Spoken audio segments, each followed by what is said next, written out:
اور شمس الدین شگری صاحب کچھ اور کہہ رہے ہیں، جبکہ ہم دونوں کا مقصد ایک ہے. مقصد کو دیکھیں، لفظوں کو نہ دیکھیں. لفظوں کی اہمیت نہیں ہوتی ہے، مقصد کی اہمیت ہوتی ہے. تو اگر آپ مقصد پہ جائیں گے تو آپ میں مقصد میں تضاد آپ کو بہت مائنیوٹ نظر آئے گا، بہت چھوٹا نظر آئے گا. ہاں لفظوں میں تضاد ہو سکتا ہے، اور یہ انسان کی مجبوری ہے. انسان کہتا ہی اس کو ہے جو محدود ہو، جس کے اندر نسیان ہو، جو الفاظوں میں کم اور زیادہ ہو سکتا ہے. پھر ہم اردو استعمال کر رہے ہیں، کوئی عربی استعمال کر رہا ہے، کوئی فرینچ استعمال کر رہا ہے، کوئی فارسی استعمال کر رہا ہے. ہر لینگویج کے اندر بھی حدود اور اس کی جو ہوتی ہے ایک حد ہوتی ہے. لینگویج کی کوئی بھی لینگویج، عربک کو کہا جاتا ہے کہ سب سے وسیع ہے، مگر وہ وسیع ہونے کے باوجود محدود ہے. بہت ساری ایسی چیزیں ہوں گی جو وہ ایکسپلین، آپ کی تھاٹس جو ہے نا یہ بہت وسیع ہوتے ہیں کسی بھی زبان کے مقابلے میں. آپ کی سوچ کسی بھی لینگویج کے ریسپیکٹیولی بہت بڑی ہوتی ہے، وارس ہوتی ہے. اس سوچ کو الفاظوں میں قید کرنا بڑا مشکل کام ہے، اور اکثریت جو مسئلے آتے ہیں وہ اسی لیے آتے ہیں کہ اس سوچ کو جو الفاظوں میں بیان کیا گیا یا الفاظوں میں ہی تبدیلی کی بنیاد کے اوپر سمجھنے والے سمجھتے ہیں کہ یہاں جو ہے تضاد نظر آ رہا ہے، جبکہ یہ تضاد ہوتا نہیں ہے. سوچ تقریباً برابر ہوتی ہے. جہاں آخری جملہ، جہاں سوچ مختلف ہوتی ہے نا وہاں مذہب الگ الگ ہو جاتا ہے. تھینک یو، بہت شکریہ. لیکن ایسا ہم نے اصول حدیث کی کچھ کتابیں پڑھنے کی کوشش کی، سمجھنے کی بھی. آپ نے تو بہت گہرائی سے یہ چیزیں پڑھی ہوئی ہے، تو اس میں تو یہ بھی آتا ہے نا، جیسے علماء میں فقہ میں اختلاف ہونے کے کچھ اسباب بتائے جاتے ہیں. زبان کا مسئلہ ہے، گرامر کی وجہ سے کسی نے زیادہ اس کو حدیثیں یا وہ چیزیں ملی، کسی کو کم ملی. لیکن اس میں سے ایک وجہ یہ بتائی جاتی ہے احادیث کا باہم متضاد ہونا، یعنی ایک ہی امام سے یا دو اماموں سے ایسی تو کیا ایسی احادیث موجود ہیں جو بالکل متضاد ہوں، جس میں تطبیق کی کوئی گنجائش نہ ہو؟ میں آپ کی بات سمجھ رہا ہوں. دیکھیے اب یہ جو آپ نے اسٹیٹمنٹ دیا ہے نا کہ احادیث کا باہم متضاد ہونا، یہ اس حقیقی سوچ کی ٹرو ریفلیکشن نہیں ہے جو میں ابھی بات کر رہا تھا. ایک ہی ٹاپک پہ الگ، دیکھیے آپ مجھے بتائیے، ایک ہی سوال کریں آپ، سوال کرنے والا بھی، میں نے آپ کو کہا تھا ابھی، آپ نے جب شروع میں بات کری تھی کہ بھائی یہ بتاؤ کہ توحید کے بارے میں بیان کریں، تو میں نے کہا تھا اگر آپ مسلمان ہیں نا تو میرا جواب کچھ اور ہوگا، اگر آپ کرسچن ہیں تو میرا جواب کچھ اور ہوگا، اگر آپ الحاد ہیں، اگر آپ ایتھیسٹ ہیں تو میرا جواب کچھ اور ہوگا. سوال ایک ہی ہے، سوال کرنے والا جب الگ الگ ہے تو جواب کا طریقہ الگ الگ ہے، جواب بھی ایک ہی ہے. جب میں نے کہا نور، جب میں نے کہا انرجی، نور اور انرجی ہے ایک ہی، مگر ٹرمینالوجی میں اتنا فرق. تو تضاد اس طرح نہیں ہے، سوال کرنے والا مختلف ہے اس لیے جواب مختلف نظر آ رہا ہے. ائمہ کے قول میں ایسے تضاد نہیں ہے، اس طرح تضاد ہے، وہ ظاہراً تضاد نظر آ رہا ہے کیونکہ سوال کرنے والا الگ ہے.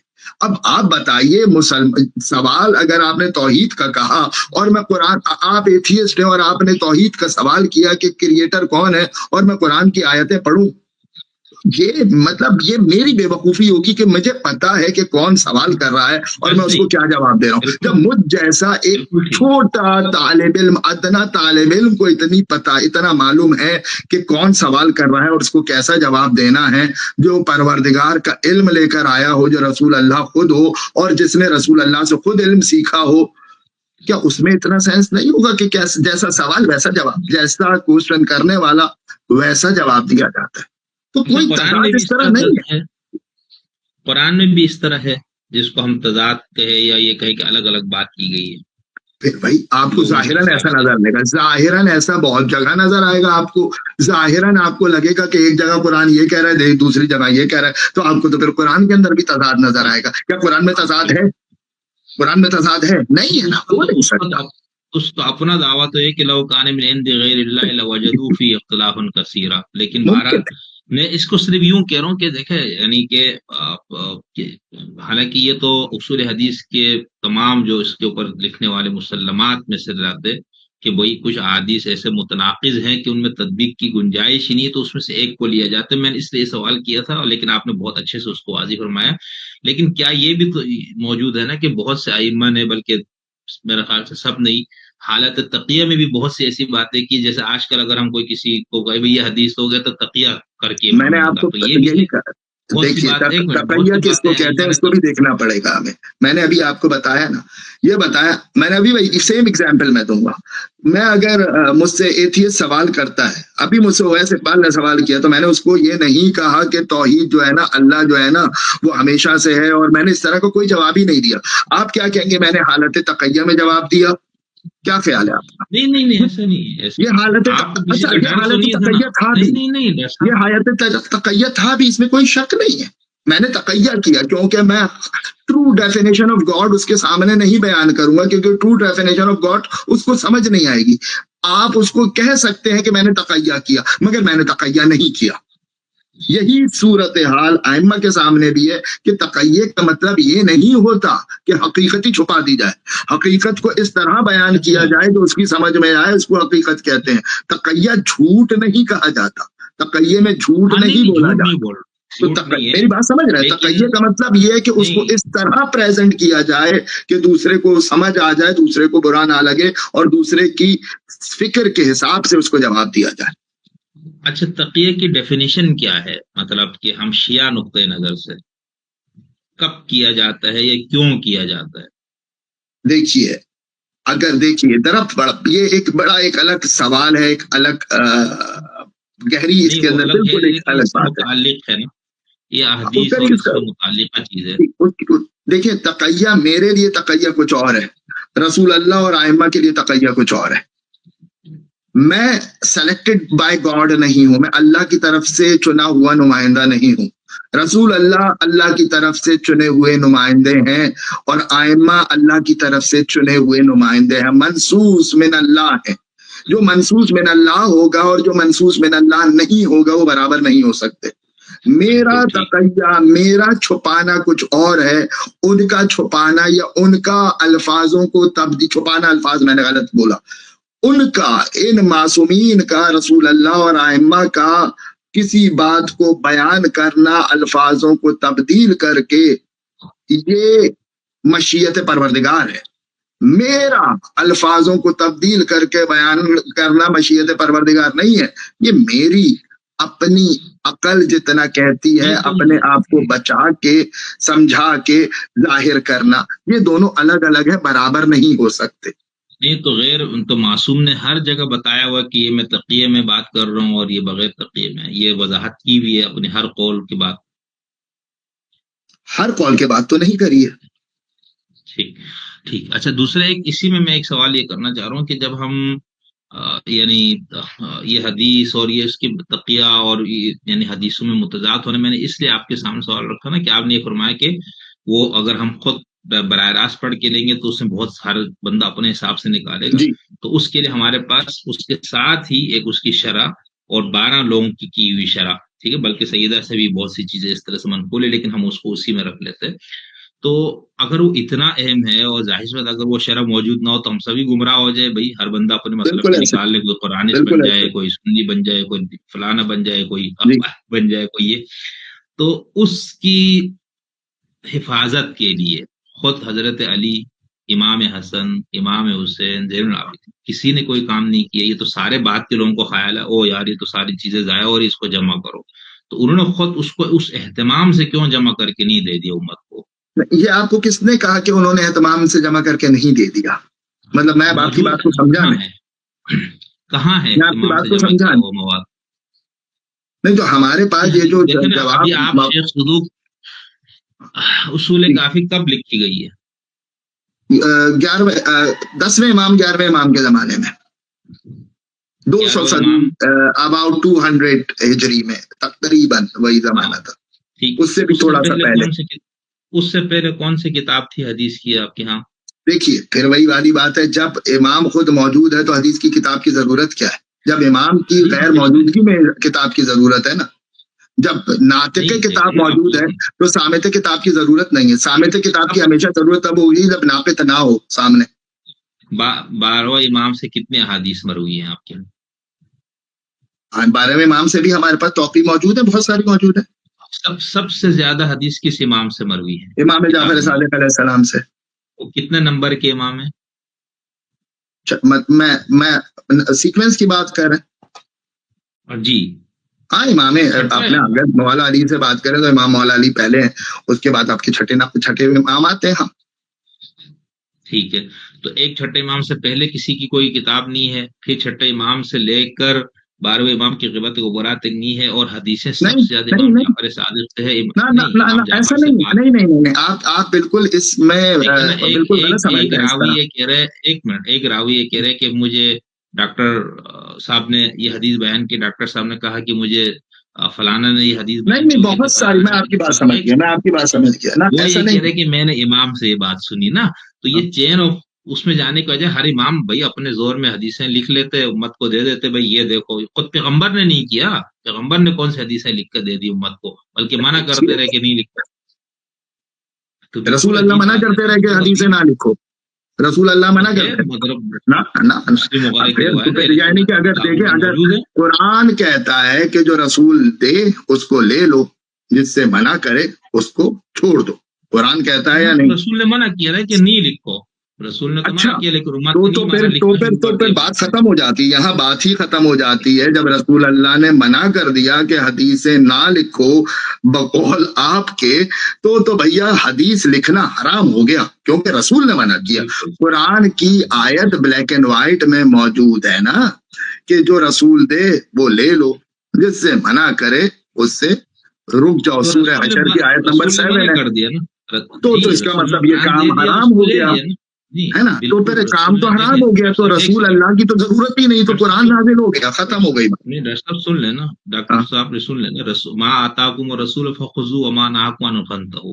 ایک تو اس آیت کے اندر مال غنیمت اور فے کی تقسیم کی بات ہے، اس میں مسئلہ جو بھی تھا، لیکن ہم اس کو جرنلی مان لیتے، رسول جو بھی دے اس کو لے لو.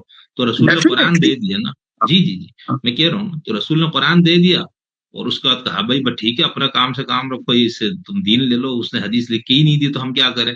رسول نے قرآن دیا، حدیث نہیں دی تو رسول نے نہیں دیا. اچھا صحیح، اگر یہ لے کر چلا جائے نا آپ کی یہ والی بات، پھر تو مزہ آ گیا، پھر تو مسئلہ حل ہو گیا. تو بھائی آپ کی بات میں کیوں مانوں یہ بتائیے؟ پھر میں شمس الدین حسن شگری صاحب کی بات کیوں مانوں؟ پھر آپ کا مذہب الگ، میرا مذہب الگ، آپ کے برابر جو صاحب بیٹھے ان کا مذہب الگ. ہر انسان کا، پھر مسلمان تو مذہب ختم ہو گیا. ہر ایک الگ، ہر انسان کا اپنا اپنا مذہب ہوگا، وہ قرآن اٹھائے گا، اس کو جو سمجھ آئے گا وہی مانے گا. پھر میں رسول اللہ کی کہی ہوئی نماز نہیں پڑھوں گا، پھر میرا جو دل چاہے گا میں ویسی نماز پڑھوں گا. رسول اللہ نے تو منع کر دیا. یہی تو ہوا ہے میرے پیارے ڈاکٹر صاحب، یہی تو وہ ہے کہ بھائی قرآن اتنا برا حال نہیں ہوا ہے جتنا برا حال آپ نے بتا دیا. اس سے برا حال ہے، میں ابھی بتاتا ہوں نا. سب سے برا حال تو یہ ہے کہ امت کا سواد اعظم تو بالکل گمراہ ہو گیا نا، طاغوت اور ان کے پیچھے لگ گئے، سواد اعظم تو اڑ گیا، ٹھیک ہے نا، جس کو ہم کہتے ہیں. اس کے بعد ہم آتے ایک چھوٹا اقلیت جن کا دعویٰ یہ ہے کہ ہمارے پاس معصومی اور یہ سارا کچھ پشتہ ہم نے اٹھایا ہوا ہے. ان کے پاس آتے تو 5ویں امام پہ بھی جھگڑا ہے، چھٹے پہ بھی جھگڑا ہے، 7ویں پہ بھی جھگڑا ہے، 8ویں پہ بھی جھگڑا ہے. ایک سیکنڈ نا، زیدیہ بھی بن گیا، کسانیہ بھی بن گیا، جارودیہ بھی بن گیا، زیدیہ بھی بن گیا نا. تو بھائی ان کے پاس تو ثقلین موجود تھا نا. تو یہی تو میں کہہ رہا ہوں، قرآن کو ہر ایک نے اپنی طرف سے لے لیا، یہ ساری چیزیں ہوئی. اگر حدیث ہوتی، شرح ہوتی تو فرعون بھی بن گیا، نمرود بھی بن گیا، شداد بھی بن گیا، تو توحید بھی بڑھ گئی اس لوجک کے حساب سے. یہی بات حقیقت رہتی ہے. فرعون بنتا رہے، نمرود بنتا رہے، شداد بنتا رہے، توحید پہ فرق نہیں آتا، حقیقت پہ فرق نہیں آتا. جی کنٹینیو کیجیے. ٹھیک تھینک یو. میں بس یہی سمجھنا چاہ رہا تھا نا کہ یعنی آپ نے بہت اہم بات کی کہ بھائی قرآن اکیلا، مطلب اس سے تو ہم نے دیکھا ہر ایک نے نکالا، لیکن جن کا اب مثال ہم سنیوں کو لیتے، ان کا بھی دعویٰ ہے کہ قرآن کی تشریح حدیث رسول کا صلی اللہ علیہ وسلم کی ذمہ داری تھی، لتبین للناس فلانا ڈمکانا آیتیں لا کے کہ رسول کا کام تھا، رسول نے ذمہ داری تھی. اچھا بابا رسول کی ذمہ داری تو کتنے وہ شرح، یہ لو جی بخاری ہے جی، یہ لو جی مسلم ہے، یہ جی ترمذی ہے. اچھا بھائی چلو ہم نے لے لیا کہ رسول کی شرح ہے. ہم جب اس کو کھول کے دیکھتے تو کوئی شرح نہیں ہے. پھر آپ لوگ دوسرا فرقہ آ گیا شیعوں کا، اثنا عشریوں کا. اثنا عشریوں نے کہا نہیں بابا یہ سب ایسے ہی ہے، یہ حدیثیں مدیثیں انہوں نے گڑ لی ہوئی ڈالی ہوئی ہے.